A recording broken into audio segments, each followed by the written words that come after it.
You're listening to DruidCast episode 221.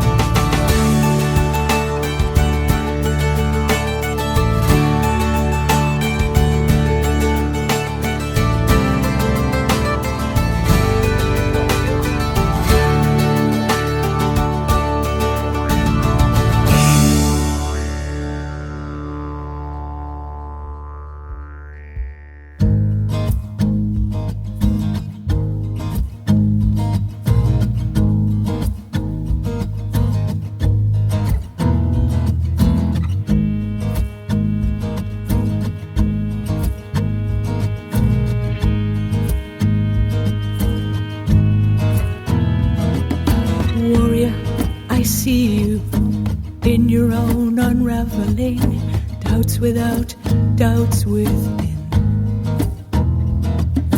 conjuring your life by your very own hands, crawling out of shadow into Shadowworks' demands. But here's the thing, no one leaves a cauldron less than what they were before. Lift your eyes, love has lit her lantern, burning constant through the storm. Oh, warrior,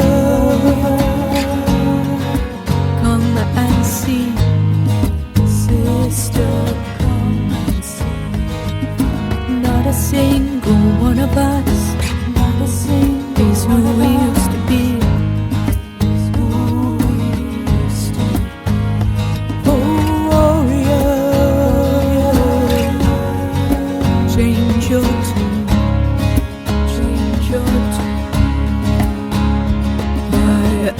Sea and sky, by firelight and moon, firelight and moon, firelight and moon. Warrior, I see you. We none of us are who we were. We must be who we are right now. Shapeshifter's blessing on your path and on your heart. We both know what you're made of, even when you're torn apart. And I know strife may yet make exiles of us all, but hear me now, the truth of you will thrive anew no matter where you are. Oh,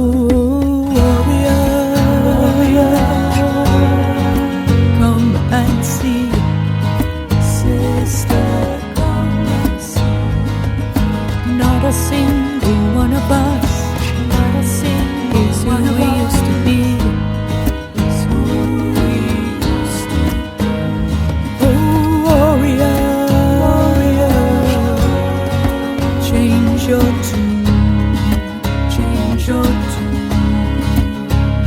By earth and sea and sky,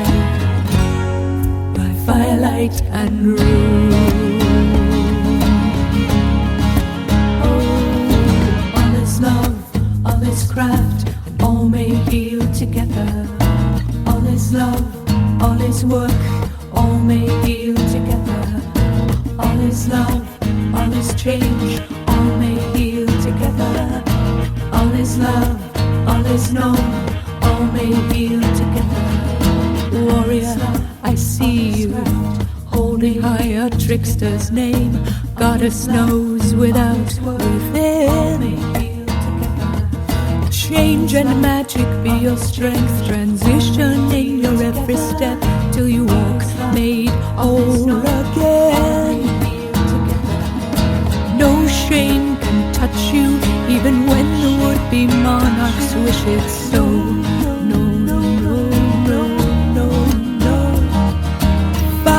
Stands beside you, and love blazes brightly everywhere we go. So warrior, come and see, sister, come and see. Not a single one of us, not a single is who we used to be.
Hello, my friends, and welcome to DruidCast episode 221. I am your host, Dave the Bard, and DruidCast is brought to you on or around the 20th of the month by the Order of Bards, Ovates and Druids. If you want to find out more about membership to the Order and our courses, you can do that at our website, which is at druidry.org.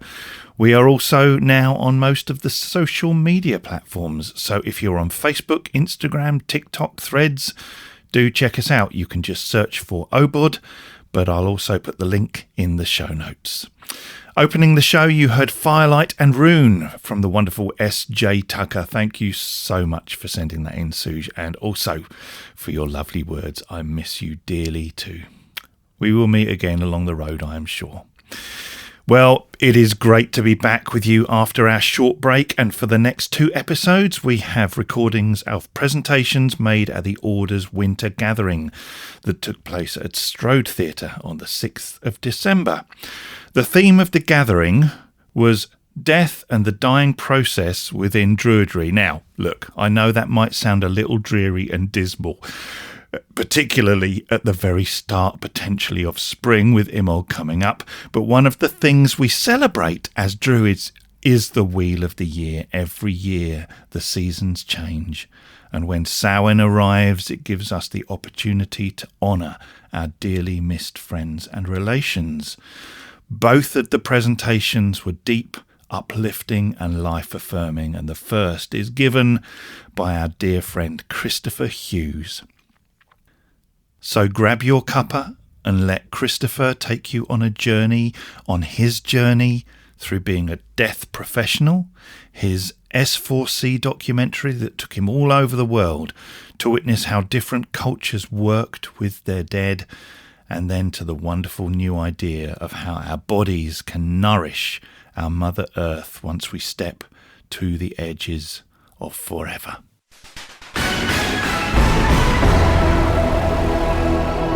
The Talkie Bit. Thank you, Lev.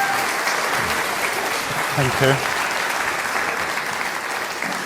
All right, Druids, how are you? Can you all hear me? Yes. Can you all see me? Good, because I've lost a bit of timber, so I have to show off, because I couldn't sit on a bar stool without the fear of having to take the bugger home. Now, I've got 45 minutes, which for me is just a warm-up. So, I have notes, or we will be here till Tuesday. So, it's nice to see all of you. Thank you so much for this lovely opportunity. So, for the last 32 years of my life, I worked for His Majesty's Coroner Service as an autopsy technologist and a bereavement officer. I was obsessed as a child with, do you remember that program called Quincy M.E.? Do you remember that? I wanted to be Sam, the Korean guy who worked in a morgue. And I did become Sam, who worked in the morgue, and ended up eventually working at the same morgue in Los Angeles where I did my homicide training. Not training to become a homicidal maniac, just to make it clear. I am very much into legalized corpse bothering. So I retired from the coroner service in 2021 and then moved into another bewildering world, which is the world of television, predominantly Welsh television, where I was thrilled to be able to go on a journey around the world to discover how other people do death and how and why do we do death in the way that we've become accustomed to and habituated to in the United Kingdom. And the program went down extremely well, but more so was the unique opportunity to be immersed in other cultures and the manner by which the dead and the living live side by side in highly ritualized structures, which are very different to how we do death in the United Kingdom. And it got me to thinking about the nature of death and how we do death. And this ancient Welsh proverb to come back to my trees, dod yn ôl at fy nghoed, which implies returning to a balanced state of mind by being immersed with trees, right? And that sang to the Druid in me as well, because evidently we're all a little bit obsessed with trees. But even when you look at the Welsh language, trees are there in almost every part of our vernacular. Our word for the alphabet is arwyddor, which means tree language. Our modern word for science is gwyddoniaeth, which means treeism. An encyclopedia is a gwyddionadyd, which means the trees told me. Gwyddoch, to know. Again, I know because of the trees. Derwydd, druid. Oak, wise, tree, wise ones. I'm like, so we have these beautiful idioms, these sayings in the Welsh language that refer to nature. But having worked in the death industry for so long, it is so far removed from natural cycles within the Western world that there's barely a tree in sight, unless you are very lucky to be buried in a natural woodland burial ground. But for the majority of people, that isn't a reality. So we thought, let's go around the world and see, what do other people do? How do they do it? Can we learn something as people in the secular world, but also as Druids, about what happens to us when we die? It was so far removed from my world of death and dying in a clinical mortuary and coroner's facility in North Wales, a marwdi, a death house. But it got me to pondering in these societies and in these cultures where death is a ritualized process within life. These people were so close to the visceral component of death. They weren't viscerally insulated from death in the same manner that we are here in the West, where essentially the dead, the human corpse, has become a problem to be solved rather than an integral component of what it means to actually live and be in the company of the dead. And it completely turned my life around, without any exaggeration, of thinking that there was nothing to surprise me in the world of death, and to be utterly transformed by this particular process. And when you just go and do a job in TV, you're just doing a gig, right? None of us expected for it to profoundly affect us. However, when we look at the wider landscape of death and mortuary practices here, not only in the United Kingdom, but in the Western world, it is a complex and perplexing landscape that needs to be unpacked. For the majority of people in this room, as a demographic of the United Kingdom, around 72% of us will be cremated upon our deaths. Burial takes a much less statistical value here in the UK. But why is that? Where on earth did all that come from? Well, surprisingly, it came from a Druid. And that Druid was called Dr. William Price. And almost all of you British folk in this room have availed yourselves of the qualities and influence of Dr. William Price. Now, there's a part of me which is slightly bitter when it comes to this particular gentleman, in that I am a Druid in the 21st century and I don't have a Druid onesie slathered in arcane symbols that perhaps Bill himself didn't really know the true meaning of, right? But Dr. William Price was a radical. He was a political activist. He was a vegetarian. He was a feminist. He was a medical physician. And he was one of the first people to create a socialist medical care system here in the United Kingdom, where, working in the South Wales mines, he would ask the miners if they would give a penny every week or every month from their pay packets, and in return he would treat them and their families essentially for free. And what developed was the Tredegar Working Men's Health Club, which still exists to this day. But he also considered, as a Druid, that to put a body into the ground was to pollute the ground. Now, Bill was a person of his time, a product of his time. So he came to some incorrect conclusions. And whilst there is some evidence from the Bronze Age of people being cremated and their bones being placed in ossuaries and then positioned in ancient monuments, for the vast majority of history in Northern Europe, we practiced something called excarnation, where the body is placed on a wooden plinth and pecked by birds until only bones remain. So he came to some incorrect conclusions. But he decided that the most ethical, the most honorable way of dealing with a human body was to cremate it. So he was 5'2", and he was a little bit of a womanizer. He loved the women. And it is claimed that Dr. William Price sired in the range of about 300 children in the South Wales valleys, right? So, I mean, 5'2", he's this big. So he's obviously got something going for him, right? He's a pocket druid that you put in a pot, take him out, play with him, put it back in the pot every now and again. He's tiny, but highly, hugely influential. His last wife, Gwenllian, they'd had 3 children together. And one of those children, so bear in mind, this is the first person ever in Welsh culture to denounce the Christian faith and identify himself as a pagan druid. First one ever. The chapels were immolating all over the South Wales valleys because Bill was one of those people. So to rub salt into the wound, one of his children he named Iesu Grist, which is Jesus Christ in Welsh, just to antagonize the chapel folk. And at 18 months old, unfortunately, little Iesu Grist died, and he did what he thought was druidic, ethical, and moral. He built a pyre on the hill above the town and cremated the body of his young little Jesus Christ. He cremated the body at 7 p.m., knowing damn well that every single chapel would be letting the people out at that particular point. So the people are coming out of the chapel going, oh no, what is Bill doing? Knowing that he's lost a child. So trigger warning, it was unpleasant. He was arrested. The burning body of his child was pulled out of his pyre and extinguished, and he found himself in court. He represented himself as a druid, and he won his case on the right to cremate his child's body. Standing in the back of that courthouse were the nascent members of the British Cremation Society. And as a consequence of a druid that burnt Jesus, cremation was legalized in the United Kingdom.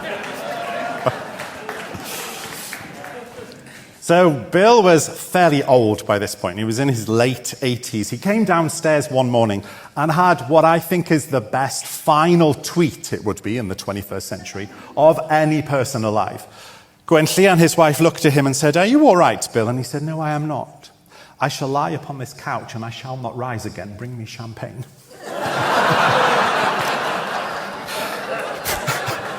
He lay upon the couch.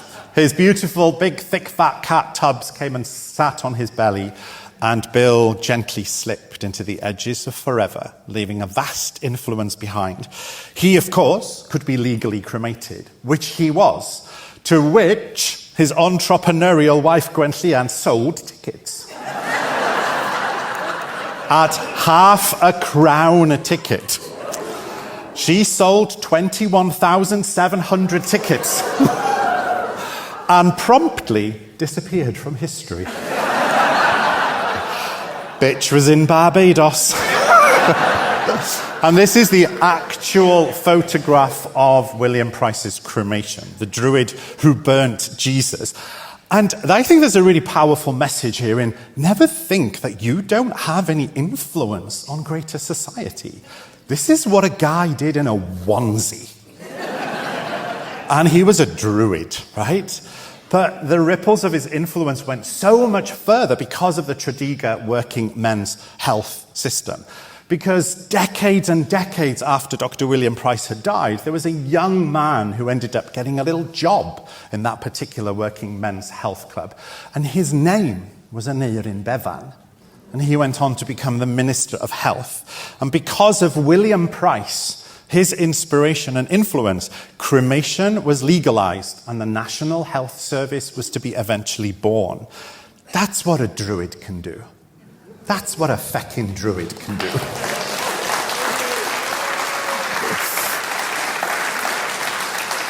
Unfortunately, whilst the National Health Service is of huge benefit to all of us, there was a little quandary involved in that, which was the medicalization of death.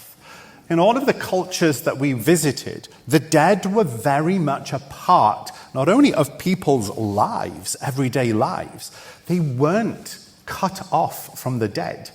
And they considered that not only did the dead have a place amongst the living, but that spiritually, a component of each person, particularly for the Sulawesi people of central Toraja in Indonesia, polytheists of the Aluk Todolo religion, the way of the ancestors, they consider that upon our deaths, we have three elements.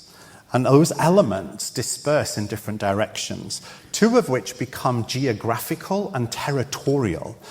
That the human soul, the human spirit, a component of it remains here on earth. And they honor that as part and parcel of the beauty of life, and that death is a part of it. And I learned a really valuable and profound lesson with the people of Toraja and their death rituals. We often question, what is the meaning of life? And perhaps we're asking the wrong question. So how about this? Life has no meaning. But the Druid wisdom in that is, you have meaning, and you bring it to life. That's where the meaning comes from. And life and death are intimately interwoven into that truth. So here we had Dr. William Price. And we had the first stirrings of what was to become the industrialization and the medicalization of the death industry, of which we are all, to an extent, service users and victims of. So let's look a little bit closer at that. Because Dr. William Price wasn't operating in a vacuum. Dr. William Price was operating within a cultural shift and paradigm here on the British Isles. And one of the main movers and shakers, the primary influencer and inspirer of the fact that when you attend a funeral, there is a man in a black suit. There is a hearse that looks in a particular way. There's a reason he wears a hat and walks with a stick and has tail coats. There's a reason why we participate in ritualistic behavior. And it's because of the influence primarily of one individual, this one. Vicky. Queen Victoria, the mourning queen, because ultimately because of her husband's untimely death at the age of 42, death became her. And she and her influence was to change the landscape of mortuary rituals and practices forever. Continues to influence it to this day. Predictably, the majority of people who suffered as a consequence of these new traditions were women.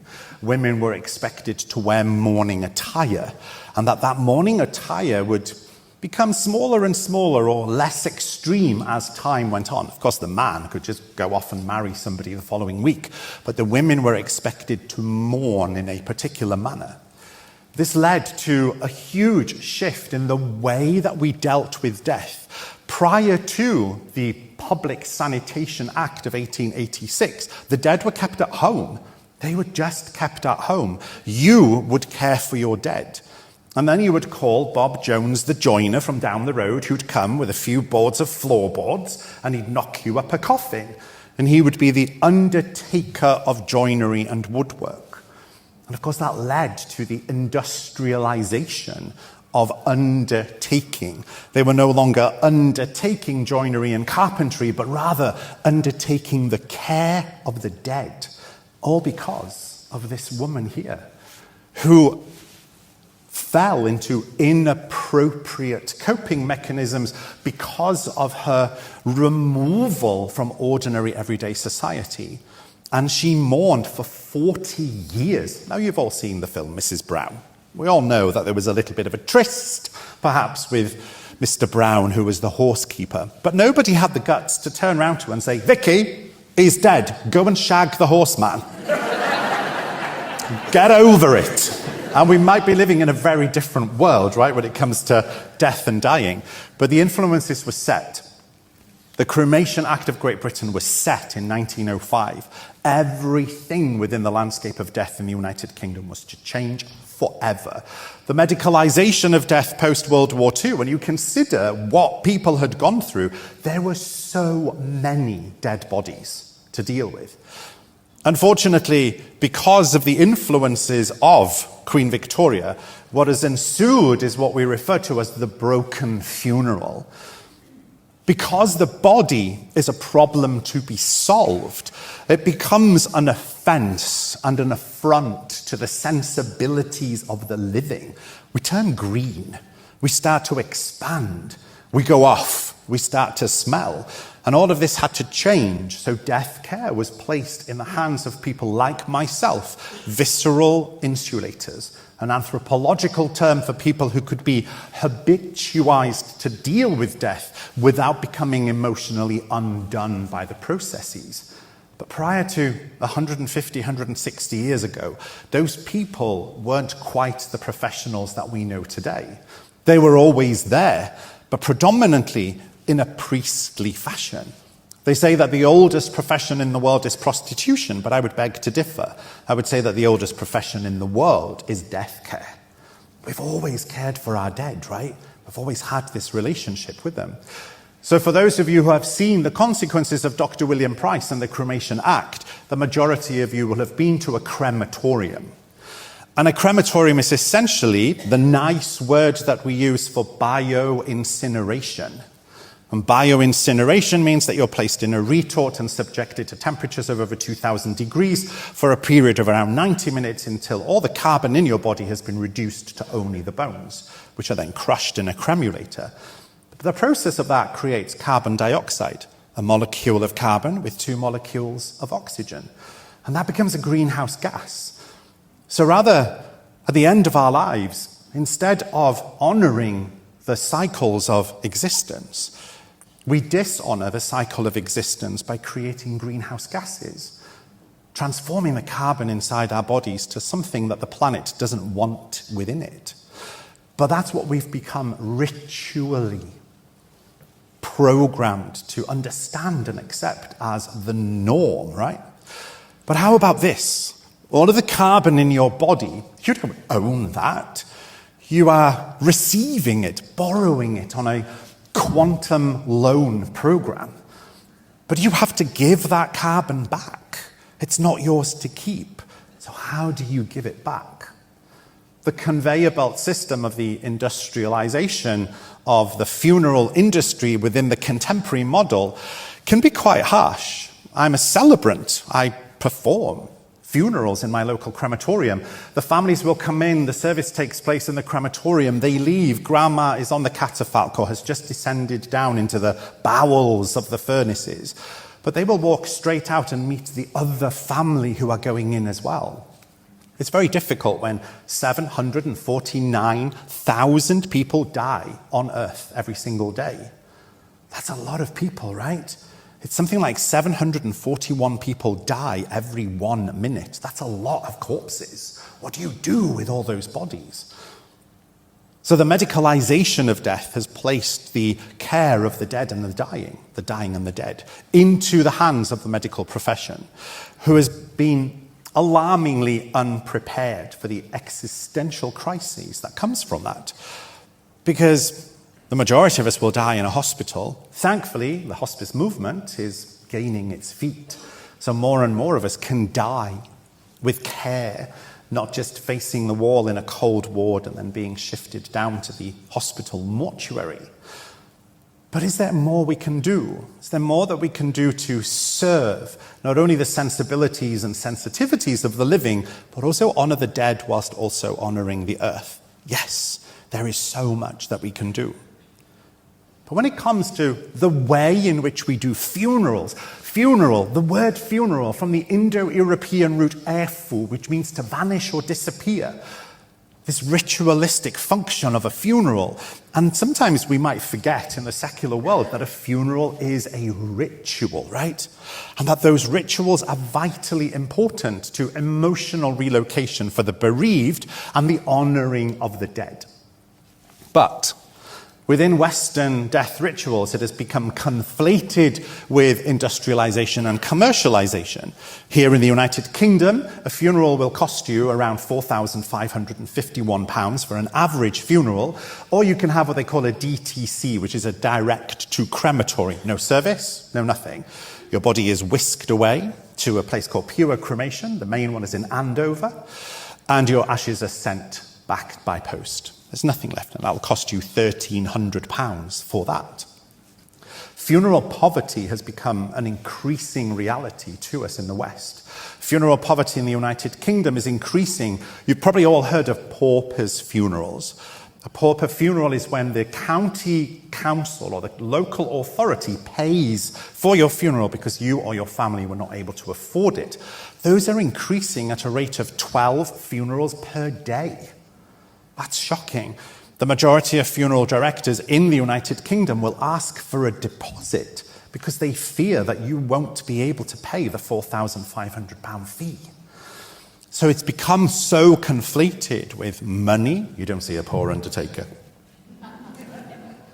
And you don't see a mortuary technician that looks older than their ears. We have access to embalming solutions. I'm 72. So while pauper funerals are increasing, what we find is that since the pandemic, the need for ritual when it comes to funerals has suddenly had a massive spotlight placed on it. You all remember what it was like. During the COVID pandemic, you weren't allowed to attend funerals. And if you were, only 10 people could come. We were forever telling people, no, you can't come and see your mother. No, you can't come and see your brother. And it was a dreadful thing. It broke us. Well, all of us within the death industry carry a trauma from that period in our lives. It caused me to resign from my career after 32 years of just not being able to help people. But what was so striking was the fact that ritual behavior had been taken away from people without people being able to articulate the need for ritual. And suddenly within the pandemic, people were like, we need to somehow note that this is happening. We need to acknowledge that this is happening.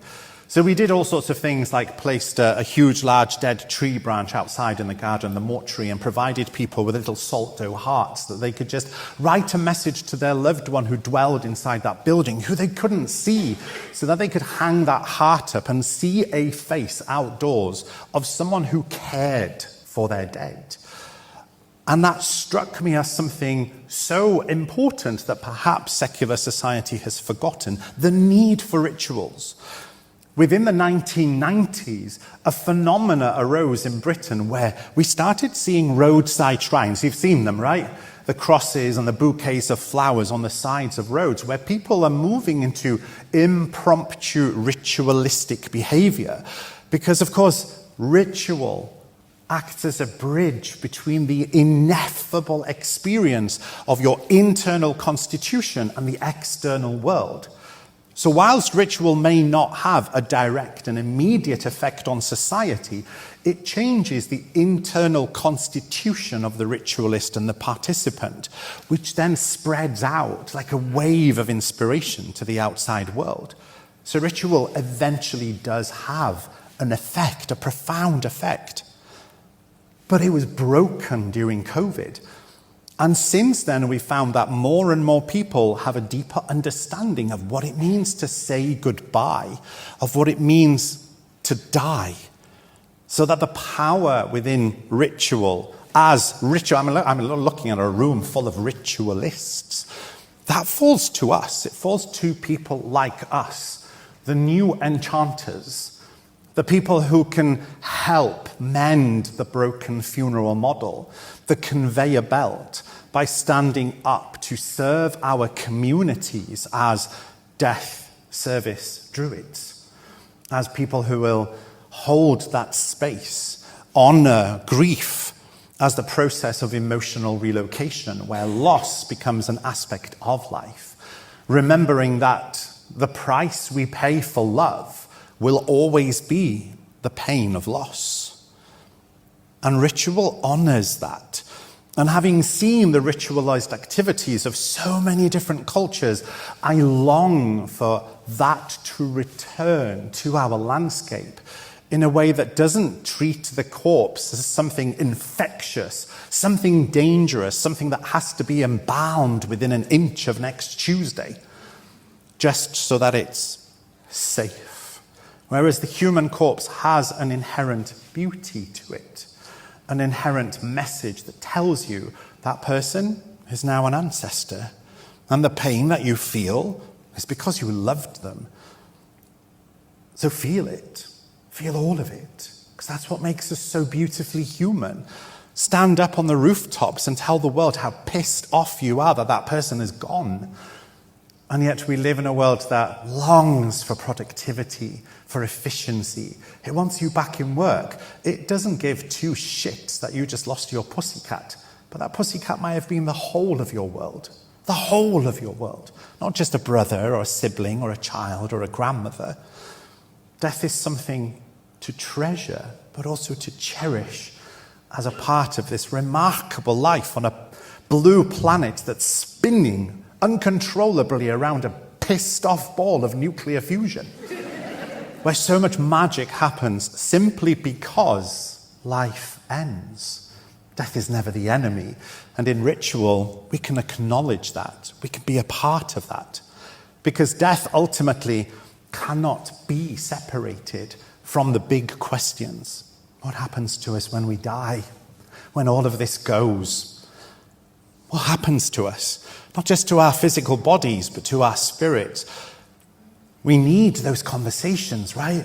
The wheel just turned to Samhain, to Calan Gaeaf. Gather in your groves and seed groups. Gather with your druids and affirm to each other, if I die between now and next Samhain, this is what I want you to do. This is what I want you to witness. To hold my hand and take me, to sing my songs and guide me to the edge of forever. To be the people who stand up, who take care. The funeral industry is so unregulated in the United Kingdom, you don't even need a funeral director. There's nothing to say that you can't. You can bury someone in the back garden. If you own the house, you can do it. But when we become ancestors, when we become the ancestors of this order, can you imagine what are they going to say 500 years from now? What are they going to say about us? What legacy do we leave, not just in our druidry, but in our approach to how we lived as druids, but also how we died as druids? So how about this, right, for a little bit of druid wisdom for you? The Welsh bard Taliesin, in a psychopompic poem in the Book of Taliesin, he once said, A wyt dosti beth wyt ti pam yr wyt yn cysgu? A wyt yn ysbryd neu yn enaid, neu yn ganwyll argel ddisglair? Which translates as, know what you are when you are sleeping. Are you a spirit, or are you a soul, or are you an occult radiance? And the poem goes on to say that as the planet turns her face from the sun every day, we die. We go into the little death, where you cease to exist for 7 to 8 hours. And then you come round, you're yourself again, but there's one day that will happen and you don't come back again. And that death is something that happens to us every single day of our lives. As a scientist, as a biomedical scientist, I looked to the human body for those mysteries and found it in the process of apoptosis. It comes from the Greek meaning leaves that fall and describes a system in your body called programmed cell death, or PCD, where every single cell in your body, amounting to around 10 to 15 billion cells in your body, must die every single day that you live. And if they don't die, do you know what happens? You die. And when they go rogue, they form colonies. They go, don't listen to that signal. Come over here and hide with me. So a cell will go and hide and they become rogue. And we have a name for those colonies. We call them carcinoma. When death within the body fails, it can lead to death, right? Mystery is here. It's just here within us. And perhaps we don't have those conversations enough because they're painful. You all are, according to the Welsh bardic tradition, occult radiances. I mean, I'm looking at a room. I know some of you really shine. So shine, right? Shine like nobody's business. And if somebody turns around to you and says, you're shining too bright, your light is too bright, you turn around to that person and say, I ain't dimming my lights, bitch, you better put on some shades.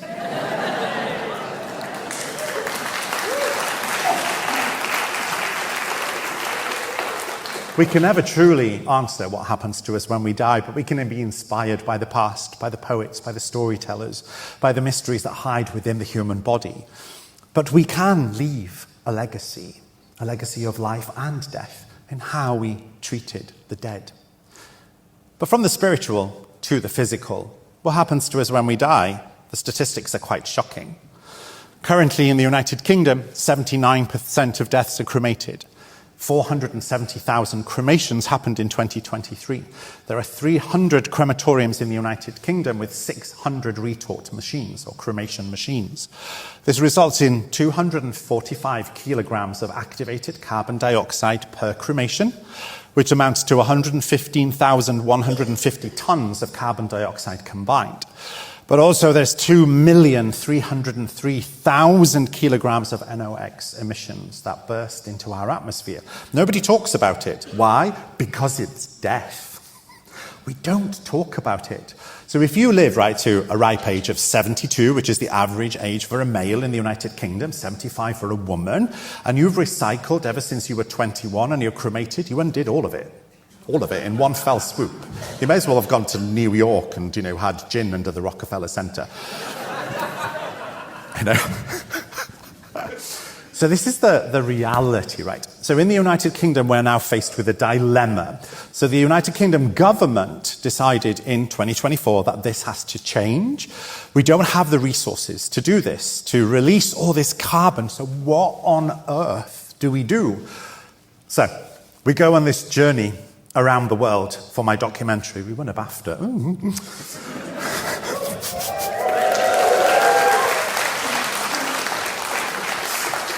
And whilst the profound ritualistic behavior of so many people from India to Sulawesi to Mexico affected me deeply, I was utterly surprised to have been transformed entirely in the United States of America.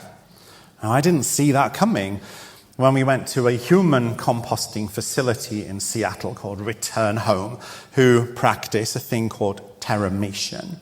So there are 4 facilities in the greater Seattle area. There are another 13 facilities within the greater United States, 1 in Germany, 1 in France, and 1 in Switzerland. And it will become legal in the United Kingdom very soon. So I'll tell you a little bit more about that in a bit. But what I found was, right, when you go to a crematorium, the process of cremating in general, because that is the statistical majority in the UK, it is a form of disposal. You are being disposed of. The certificate that we provide you from the coroner is called a disposal certificate, to get rid of your body as quickly as possible and reduce it to its carbon and its purest elements. That's the only choice that we have predominantly apart from burial. But even burial here involves a vault. The majority of people don't know that. They will line the grave with breeze blocks and then put paving slabs on top of that and seal you into a vault until you basically turn into, trigger warning, a thing called adipocera, where the body just turns into a huge chunk of fairly solid porridge-looking substance, which is primarily protein. It takes an awful long time for that to break down, several centuries, as opposed to being in contact directly with the earth. So we have an issue of so many people don't have a choice. We do what we think is right to do. But suddenly, rather than feeling disposed of, I got to lie in one of these terramation vessels at Return Home as they were filming a fake mock funeral for myself for the documentary, which S4C made us take out because they thought it was distasteful and people would freak out. So I'm lying in this box, right? So I want you to imagine this process. There is a plastic box. It's 8 foot long by 4 foot deep, and it's rectangular.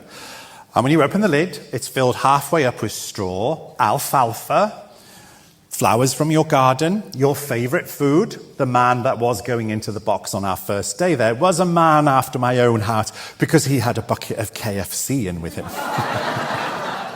I'm like, ooh, I would have liked to have known that man in life. So I got to lie inside this box with this amazing smell of alfalfa, which is slightly damp because it needs a little bit of moisture content. They covered me in sawdust and straw up to my neck, so only my face was showing.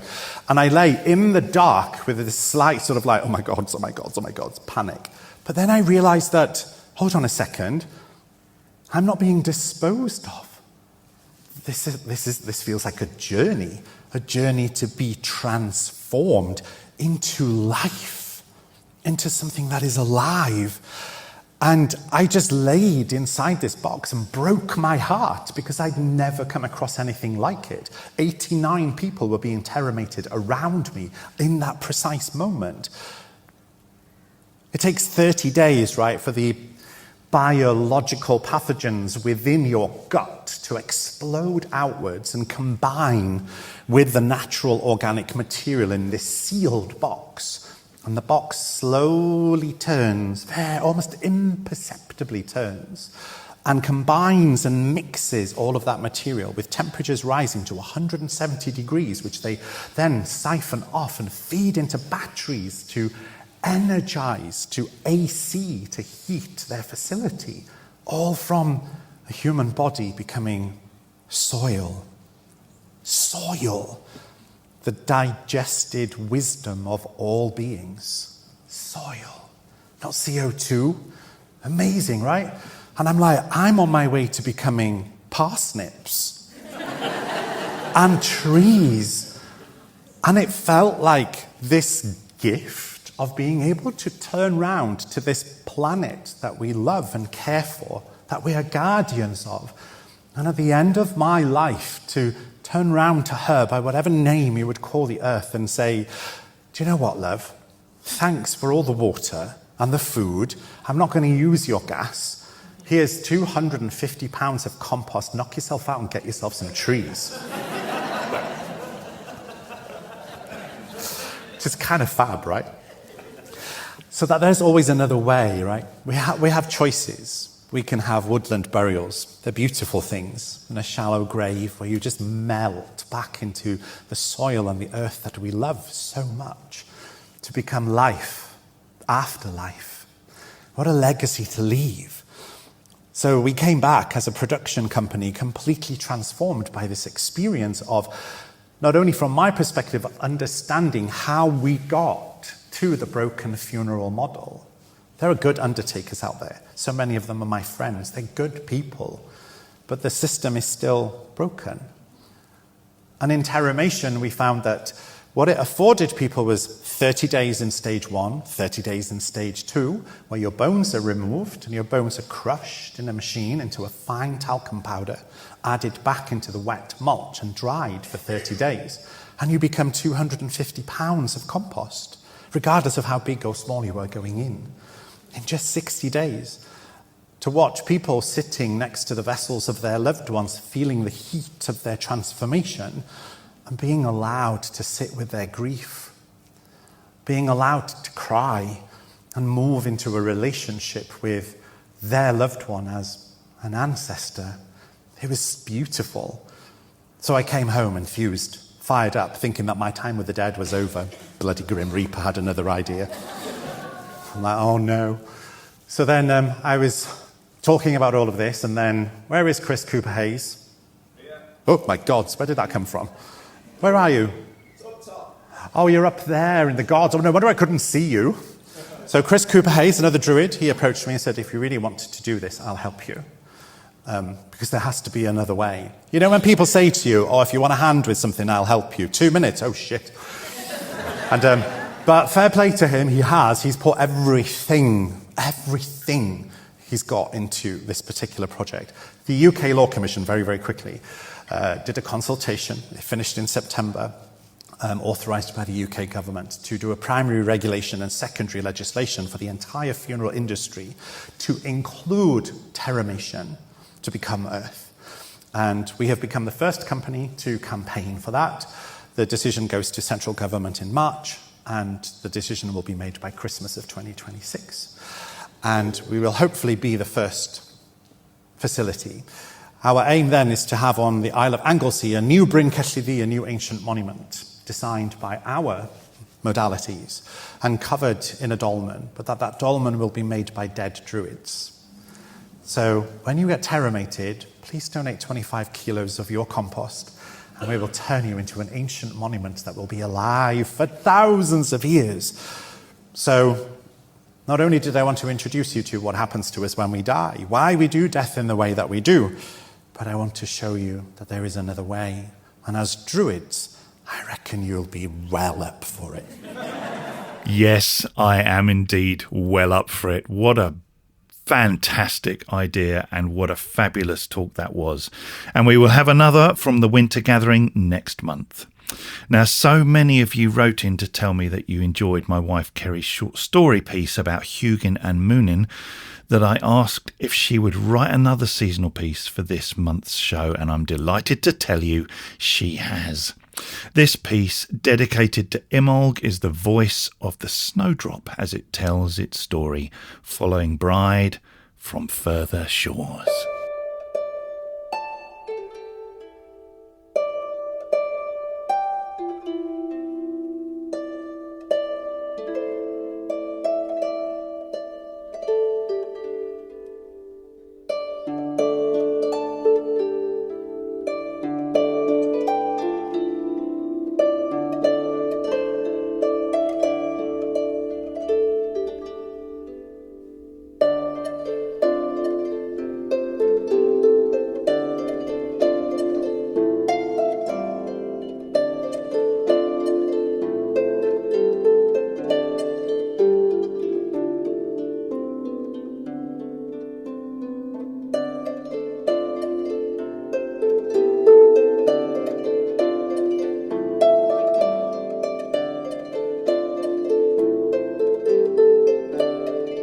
In the dark I dream of a life on a different shore, a deep memory forever stored. I remember the wild places where I stood, with untamed streams and ragged rocks, where a stranger wind buffeted my green leaves, and this snow-white head so modestly hung on a delicate thread. I was carried far and wide, a rippling wave on a gentle tide. Spears of green leaves rise through winter white. Ever on I travelled, cherished and passed through many a hand, a gift of purity and simple grace, the springtime always in my wake. And so I became a symbol of life returning. My long journey brought me to her feet. Like me, she was a seed carried far from home. Born in tender hearts, she learned to grow in pastures new. I first found her in the winter. Her face was dark with grief, her voice a song of keening, her story riven with loss and grieving. Yet I saw within such a youthful grace as the cold receded. Her story and mine soon entwined, and ere we travelled a light was kindled. Our stories bringing ancient gifts of healing and renewal.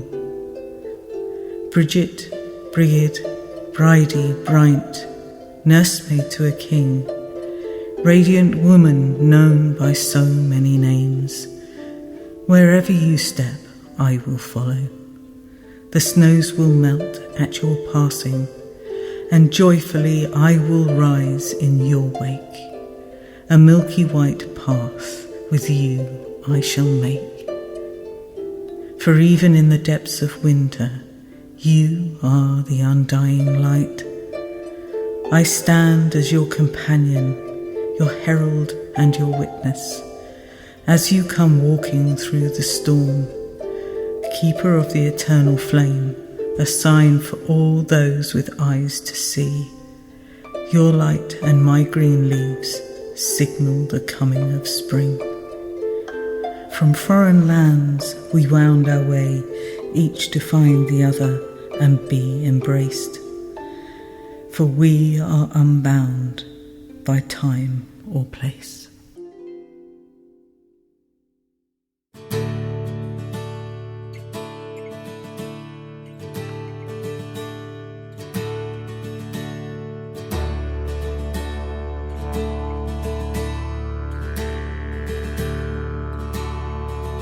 You know, I'm really enjoying these stories and poems from Kerry, so hopefully that will be a regular feature. And the music was, of course, by the wonderful bard Claire Hamilton. Well, my friends, this music means we are approaching the end of the show, but before I go, let's have the results of the last competition. The prize was a copy of Marion Green's classic book, A Witch Alone, and the question I asked was, Marion has produced a pagan magazine and conference since the 1960s. What is that conference and magazine called? Well, the answer is Quest, and the first name drawn from the hat and winner of that amazing book is Martin Blancher from Plymouth, UK. Congratulations, Martin. That book will be with you very soon. The prize this month is a copy of the book by this month's speaker, Christopher Hughes, called As the Last Leaf Falls, a pagan's perspective on death, dying and bereavement. And the question I'd like you to answer is, what is the name of the Welsh Druid who helped make cremation legal in the UK? What is the name of the Welsh Druid who helped make cremation legal in the UK? Email your answer along with your full postal address to podcast@druidry.org and one of you will win that amazing book. Well, my friends, that is a show. It's wonderful to be back. Have a glorious Imbolg if you are here in the Northern Hemisphere, and a joyous Lunasa for all of our friends in the Southern. I will see you next month for DruidCast episode 222. But until then, I wish you all as ever peace and blessed be. Goodbye.